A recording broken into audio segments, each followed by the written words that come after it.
Darwin টেস্টে তৃতীয় দিন শেষে জয়ের সুবাতাস পেতে শুরু করেছে বাংলাদেশ। তৃতীয় দিন সবকটি উইকেট হারিয়ে প্রথম ইনিংসে টাইগারদের সংগ্রহ 428 রান। আর জবাবে দ্বিতীয় ইনিংসে ব্যাট করতে নেমে 4 উইকেট হারিয়ে খাদের কিনারায় অস্ট্রেলিয়া। দিন শেষে 4 উইকেট হারিয়ে 161 রান অজিদের স্কোরবোর্ডে, তবে এখনও 67 রানে পিছিয়ে অজিরা।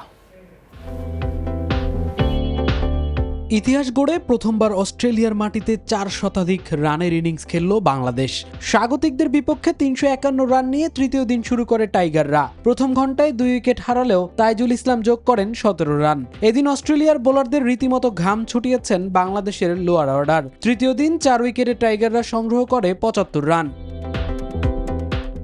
মেহেদী হাসান মিরাজ তুলে নেন তার টেস্ট ক্যারিয়ারের 10ম অর্ধশতক। 65 রানে হ্যাজেলউডের বলে থামে তার ইনিংস। এই সিরিজে টাইগারদের তৃতীয় অর্ধশতক এটি। নবম উইকেটে তাসকিনের সাথে এবাদত হোসেনের জুটিতে আসে 8 রান, আর তাতেই স্কোর দাঁড়ায় 426 রানে।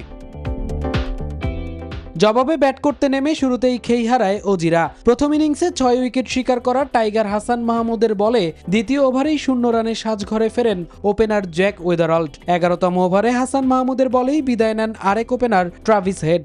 দলীয় 73 রানে তাইজুল ইসলাম ফেরান মার্নাস লাবুশেনকে। এরপর স্টিভেন স্মিথ নিজেকে মেলে ধরতে চাইলেও মেহেদী মিরাজের বলে কট অ্যান্ড বোল্ড হয়ে 44 রানে থামে তার ইনিংস। এরপর দলের হাল ধরেন ক্যামেরন গ্রিন ও অ্যালেক্স ক্যারি। দুজনের 39 রানের জুটিতে 161 রানে তৃতীয় দিন শেষ করেছে অজিরা।